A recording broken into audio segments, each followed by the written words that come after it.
السلام علیکم ورحمۃ اللہ وبرکاتہ۔ الحمدللہ رب العالمین والصلاة والسلام علی رسولہ الکریم۔ ان اللہ و ملائکتہ یصلون علی النبی یا ایھا الذین آمنوا صلوا علیہ وسلموا تسلیما۔ اللہم صلی علی سیدنا مولانا محمد وعلی آلہ وصحبہ وبارک وسلم۔ شب برات کے فضائل۔ اللہ رب العزت کی بارگاہ عالیہ میں شکر بجا لاتے ہیں جس نے ہمیں یہ موقع عطا فرمایا۔ اسلامی سال کا 8واں مہینہ شعبان المعظم ہے۔ اس مہینے میں جو نیکیاں کی جاتی ہیں اللہ رب العزت انہیں کئی گنا بڑھا دیتے ہیں۔ آقا حضور صلی اللہ علیہ وسلم نے اس ماہ شعبان المعظم کو اپنے ساتھ نسبت دی، یعنی شعبان الشہر و رمضان الشہر اللہ۔ آقا حضور صلی اللہ علیہ وسلم اس ماہ شعبان المعظم میں کثرت سے روزے رکھتے تھے۔ آقا حضور صلی اللہ علیہ وسلم کا ارشاد پاک ہے کہ 15 سے پہلے روزے رکھ لیں، 15 کے بعد کم روزے رکھیں، بالخصوص جب رمضان المبارک کا چاند طلوع ہونے کے قریب ہو۔ آخری تاریخوں میں روزے نہ رکھیں۔ آقا حضور صلی اللہ علیہ وسلم کا ارشاد پاک ہے رمضان المبارک بڑی شان والا مہینہ ہے اور اس کی اسی شان کے ساتھ تیاری کرنی چاہیے۔ رجب، شعبان اور رمضان یہ تینوں مہینے اپنے اندر ایک عظیم الشان رات لیے ہوئے ہیں۔ ماہ شعبان المعظم یہ بڑی ہی شانوں والی رات لے کر جلوہ گر ہوا ہے۔ اس شب میں اللہ رب العزت قبلہ بنو کلب کی بکریوں کے بالوں کی تعداد سے بڑھ کر دوزخ سے نجات عطا فرماتے ہیں۔ اس لیے اس رات کو آزادی والی اور نجات والی رات کہا گیا ہے۔ اس رات میں پچھلے سال کے اعمال اللہ رب العزت کی بارگاہ میں پیش کیے جاتے ہیں۔ اس رات کو شب توبہ بھی کہتے ہیں، اور خوش نصیب ہے وہ شخص جسے اللہ تعالیٰ توبہ کی توفیق عطا فرمائے۔ اس لیے اللہ رب العزت کی بارگاہ میں عاجزی کے ساتھ توبہ کریں، اپنے گناہوں کی معافی مانگیں۔ اللہ تعالیٰ خوش ہو کر اس کے گناہوں کی جگہ نیکیاں لکھ دیتے ہیں۔ اور دوسری خاص بات، اس رات میں آئندہ سال ہونے والے تمام احکامات فرشتوں کو عطا کرتے ہیں۔ اس رات میں ہمیں اللہ رب العزت سے خیر و عافیت مانگنی چاہیے۔ یہ رات جہاں توبہ کی رات ہے وہاں گڑ گڑا کر دعائیں مانگنے کی رات ہے۔ اس رات میں دعا کریں کہ اے اللہ اگر تو نے اپنی تقدیروں والی کتاب میں میرا نام بدبختوں اور بد نصیبوں سے نکال کر خوش نصیبوں میں لکھ دے۔ اللہ رب العزت قرآن پاک میں ارشاد فرماتے ہیں میں تقدیریں لکھتا بھی ہوں اور مٹاتا بھی ہوں۔ آئندہ سال کے لیے اللہ تعالیٰ سے خیر و عافیت مانگیں۔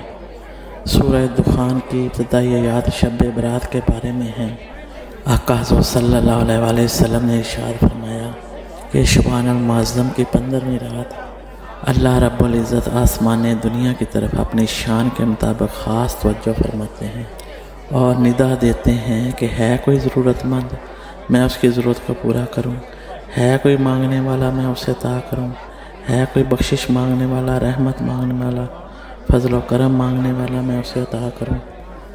اللہ رب العزت اس رات میں اپنی رحمت اور بخشش کے خزانے لوٹا رہے ہوتے ہیں۔ کچھ ایسے لوگ ہیں جو محروم رہتے ہیں، ان میں مشرک، کینہ پرور، عادی، شراب نوش، جادوگر، ماں باپ کا نافرمان۔ اللہ تعالیٰ اپنی رحمتوں کا ان پر نزول نہیں فرماتے۔ آؤ سب ہم اپنا اپنا محاسبہ کریں، اور اگر کوئی مرض ہمارے اندر ہے تو اللہ تبارک و تعالیٰ کی بارگاہ میں التجا کریں کہ اے رب العزت ہمارے سینوں کو ان تمام برائیوں سے پاک صاف فرما دے، پاکیزگی عطا فرما، آمین ثم آمین۔ اپنے صاف شفاف دل لے کر شب برات میں داخل ہوں۔ آقا حضور صلی اللہ علیہ وسلم نے اپنے صحابہ کرام کو ارشاد فرمایا کہ اس رات میں یہ دعا کثرت سے مانگا کرو۔ اس دعا کا سکھانا صرف ایک شخص کے لیے نہیں تھا، قیامت تک تمام امت مصطفیٰ کے لیے تھا۔ اگر عربی نہیں آتی تو اردو میں مانگ لے، انشاءاللہ تعالیٰ اللہ تعالیٰ کی رحمت سے ہم اس خیرات کے حصے دار بن جائیں گے۔ وہ دعا یہ ہے کہ اے اللہ تیری بخشش میرے گناہوں سے زیادہ ہے اور مجھے اپنے اعمال پر امید نہیں، مجھے صرف تیری رحمت پر امید ہے۔ انشاءاللہ جب وہ کرم کرتا ہے تو قطروں کو سمندر بنا دیتا ہے اور ڈوبتی کشتیوں کو کنارے لگا دیتا ہے۔ اس کی رحمت محدود نہیں، لا محدود ہے۔ اس لیے ہمیں اپنے اعمال پر بھروسہ نہیں، صرف اس کی رحمت پر بھروسہ ہے۔ یا اللہ ہمیں بھی اس دعا سے ہمیں بھی خیرات عطا فرما۔ شب برات سجدہ گاہ کو جلوہ گاہ بنا دیتی ہے، دل کے میل اتار کر دل کو قرب الہی کے نور سے منور فرما دیتی ہے۔ شب برات ایک نئی زندگی شروع کرنے کا موقع ہے، اور اب بھی وہ ہم غفلت سے نہ نکلے۔ پتہ نہیں اگلے سال یہ توبہ کی راہ نصیب ہوگی کہ نہیں۔ اس لیے اللہ رب العزت کی بارگاہ میں التجائیں کرنے، خیرات مانگنے کی رات ہے۔ اس رات کو گزارنے کے لیے ایک مسنون طریقہ، ایک پسندیدہ طریقہ علماء نے مختلف روایات میں لکھا ہے۔ انشاءاللہ تعالیٰ اگلی گفتگو میں اس کے بارے میں انشاءاللہ تعالیٰ بتایا جائے گا۔